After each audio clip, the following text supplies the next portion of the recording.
Yavumye ba TV presenter be Uganda Prima Kadashi bamutabukidde ogenda kubanga obifuna maaso awo ate olutalo luzeemu wakati wa Shiba Kalungi ne Cindy Sanyu banage bino byose manje bigenda kugwera Honorable Segirinya Muhammad naye ogenda kubanga obifuna maaso awo Mama Fina banage Sanyu Jerere mugamba mutya mwasibye mutya abantu bange kansubire muri bulungi ba mikwano ng'enkola yaffe mbasaba video no mujimpere like era nensaba gwe wenna atanaba ku subscribinga wano ku Suvia News Extra nti mukwano subscribinga era onyigene mu notification bell olemesu wanga byonna byemba nteekayo n'ennyongera okusabira mwe wenna abalwadde abakosefu kisabe kisa kya Mukama ate kibatuukeko ba mikwano Sheikh Hamad Kakayire onono nga musomi wa dduwa era nga akola ku nsonga z'amaka oyagala kugenda bweru business zote zitambula bulungi mukubireko ku namba y'essimu weri awate wamma weefunire ebisinga owentyo ngutandise ne musawo muina masawo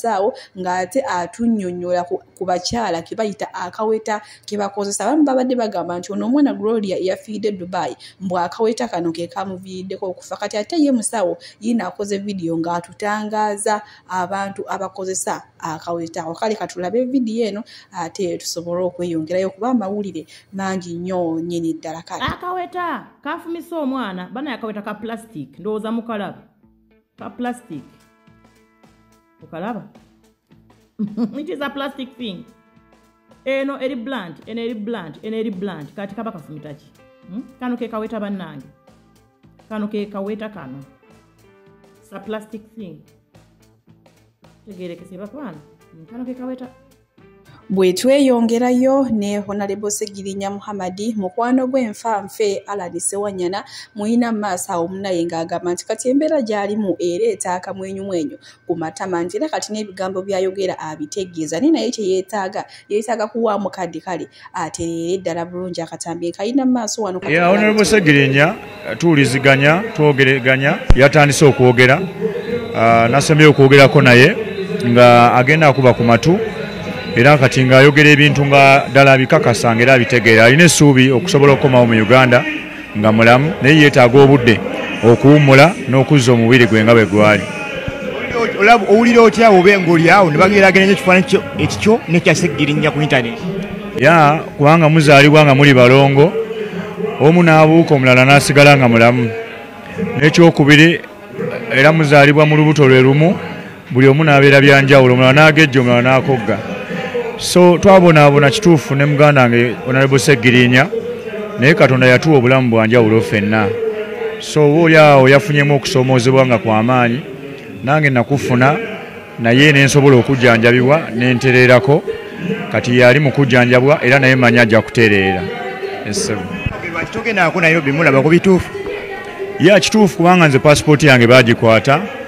byali bya ddala manyi waliwo abaali balowooza byali byakusaagasaaga naye nze munnaye passport yange baagikwata eri mu kooti okugijjayo mba nina okuba n'ensonga ennene nnyo ey'amaanyi ng'ate nkitaddemu ssente nnyingi nnyo okusobola okugifuna naye kirungi muganda wange yakimanyi nti nina okusoomoozebwa okwo okw'ebyentambula yange mu ngeri emu oba endala naye musabira ajja kuwona era ajja kutambula bulungi Mukama Katonda eri muganda we Mukama Katonda musaba Honorable Segirinya akomewo nga mulamu bulungi kubanga ebyafaayo ebituliko mu byobufuzi bya Uganda tulina kubiganyulwamu. Mawulire marungi agava ewa Honorable Segirinya Muhammad kale bannange twongere omuteeka mu ssaala ate asuukire ddala akomewo eri famire ye bwe tweyongerayo ewa Cindy Sanyu munnange Shiba Kalungi yagenda n'ayimba akayimba nti nze sipimika tebangeza ku birungo alina paatawo gye yagamba nti ne mukyala kyeswa ebiwawatiro namuwa byanswa nze musavanga namunswa munnange ba social media olwawulira paati ezebbiri nga emu yogera ku birungo endala yogera ku mukyala kyeswa n'atandika ne batokomoka omugambo mbu emu era agamba Spice Dana ate mukyala kyeswa ng'agamba ani Cindy Sanyu kuba ye mufumbo munnange olunaku olwaleero Cindy Sanyu tumuguddeko awo ye agambye waawulira oluyimba temulimu paati ye yadde kuba ye si mukyala kyeswa wabula ye mukyala okuyu yembaawe kale munnange nti era agambye oluyimba lulungi nnyo naye okujjako ng'abantu ate baagala bazza mu ntalo yakitegedde ate nga gwe baasinga okuyimbako paati entono naye Mama Spice Diana ye just baayogerako birungo naye ye yakola luyimba lulamba kale we tuli mu saidi ezeyo bwe nkongerayo Omuyimbi Olisha M onononge mabega kaawo yatabukirako Hajati Kuluthumu ku bintu bya Pete Nicole ebyayitingana omunange bw'ati ate we yakikoze yavudde ku lujja mu butongole nga w'omulaba wamma babadde bali mikolo ate n'omu husband awo nonno nga muganda w'omulongo babiri Sala era ng'ayimbako oluyimba ne David Lutalo munange abantu bafaanagana naye ate ono ye yafaanana Lydia Jasmine n'ayisawo ne we yalikumye munange abantu olunaku lw'ejjo bafunye ekikanga bwe ne bagamba Lydia Jasmine kiki ekimutuuseeko bannaye nga yawukanye ku wa bulijjo munnange tugenda okwetegereza nga si Lydia Jasmine wabula ng'ono ye afaanana Lydia Jasmine mama naye yeekozeeko omulimu yeetuninga ayambala nga Lydia Jasmine ennyimba ayimba za Lydia Jasmine awo ku TikTok bwenkongerayo n'omunnange olutalo lukutte wansi ne waggulu olwa Prima Kadashi ate luyavumye ba TV ba presenter be Uganda nga we balabika obubi we basiiwuuka enviiri biki munnange Arthur Kayima avuddeyo n'agamba munnange Prima Kadashi kendeeza omumwa jjukire mabega kaawo yavayo n'ataakinga ba Sikisikira bano abaana ba Jeff Chiwa n'atokomoka omugambo mbu tebamanyi kuyimba biki kati ate leero atabukidde ba TV presenter bannange we tuli mu side ezeyo bwenkongerayo ne mwana mulenzi Rama Wonders onono nga TikTok era nga abantu kwe basinza omutegeera kwe kuvuma abantu munnange Mama Fina yagenda n'amuwa fridge naye okuva we yamuwa fridge esula amubulira asula nayo naye asayi Mama Fina amugambye tubambi asaba amukiriza agendeke ewuwe amusabire ngenda kubamba tusaaka akatambi maaso awo nze muzikirize mbasiwire wano bamukwano omukama abampeere kyonna kyemusinga okwagala bannangira yali asaana kuzanya comedy. Mama Fina mama wange omulungi assalamu alaikum wa rahmatullahi wa barakatuh. Enjenno kitegeeza mirembe nkwagaliza mirembe mwerere munange Mama Fina kafuliki tewampa kaakano ndi musanyufu okumanya ndi musanyufu kafiriki nakawa piro nsula nako ate manyi munange no gyempangisa mu kizingiza ababbi bangi kansula wano mu kiwato era ekiro wentuuka nkesiba mu bwenti mu kiwato kaako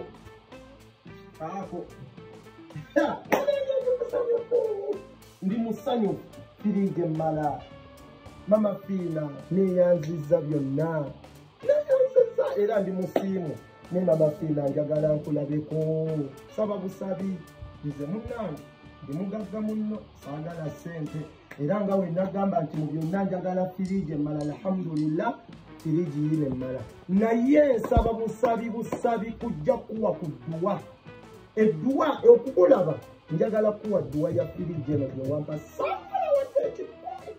era newenvawo nga tompadde ki njagala just kuwa ku dduwa eya firigi eno bangi we balina okunjagala bameka abayayaano mulaba bameka abayayaano okubawa nzani afuna firigi eno okuva eri Mama Fina nno nawulidde abantu bangi nnyo nga bagamba mbu eyo firigi terimu mikisa simanyi oyodde ebisiraani mwe bantu mmwe weemutyo muli balya mmere bangi mbalaba ku live ya Mama Fina mami I want help abamu nga request ziri muli zijjudde abamu muyayaana buli akuba omulanga Mama Fina nzani afuna ka firigi temukabba mamanze kabika ebirogo byakuno mu Mama Fina agala mpewo yino firigi sigita anawe sigita Mama Fina edduwa gikuweereza mukama akusaasire guflanaka Allahumma inni a'udhu bika min al-khubuth wal aba'i bismillah biismuka Allahumma amutu wa ahya Allahumma ba'da ma amatana wa ilayhi an-nushur la ilaha illa anta subhanaka inna kuntu minadh dhalimin. Ai mukama katonda yamba Mama Fina oyo sina Mama Fina yamba Mama Rama toma naye nzanya ina mama anjagala atera nanjogera ko nangamba bannange bebi wange Rama amanyi okunjogerako n'agamba omwana wange takyali Mama Fina oyo ye Mama Rama yayenze mama ate okumanya antibula yambadde firigi nangamba gikola ebyoyagala ati nno neebakamu neebake kati kabanyiige nga munangidde obutikke naye Allah akwebaza webale kumpa connection nzani nzanyi mama Fiina gwayogerako okunjogerako kimmala. Mama Fiina alina abantu bangi nnyo abamwagala abagagga. Oyo kasita akwagala ensejja kwagala. Webale nnyo mama Fiina, oyambye abantu, obeereddewo bantu mmwe aba TikTok nno mulina ensobi. Mama Fiina oyo nno gwe mulaba bambi waba alina kye yakuwa, wallahi weebaze kuba famire zaffe zaatuvaamu, baganda baffe baatuvaamu. Ensonga lwaki mulaba Rama njagalwa ate empeebwa olw'ensonga I do appreciate. Ate amubeere, kyemba sirina tekiba kyange, kyemba nina kye kyange. I don't fake life. That's why abantu banjagala. Rama avuma amanyira abantu akola ki but amubeere. Bambi mama Fiina saba Allah akuwa omukisa akuwa byonna by'osinga okwagala akumalira ebizibu nokuba naawe olina ebizibu ng'omuntu. Naye mama Fiina tolowooza nti eno firiigi eriyo abatajagala. Alina ab'ekika kye nga bajagala agamba bannange firiigi eyo gimpe kyogamba wagitwala mu kika kyewaabwe eno gyolaba. Ne webaba bagagga bameka n'agitwalayo n'agamba yiiyo olowooza bayinza ogirekawo ndekera firiigi. Togiteeka nnyo na mu kamera. Bannange njagala nsula nayo. Mama Fiina, I love you so much mama wange,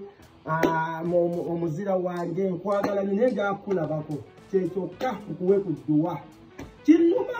okusabira edduwa nga zikomye eno nga tezikutuukako. Njagala nkusabireko mama Fiina. Nsalireko naawo mu maka go nsalirewo laaka 2 inshallah taala. Assalamu Sheikh Hamad Akakaire ono nno nga musomi wa dduwa era ng'akola ku nsonga z'amaka. Oyagala kugenda bweru, bizinensi zo tezitambula bulungi, mukubireko ku nnamba ye y'essimu eri awo ate wamma ofune ebisingawo. Era gwe wenna ayagala okulanga naffe wano ku Sylvia News Extra, ennamba weeri awo ya WhatsApp ate munaye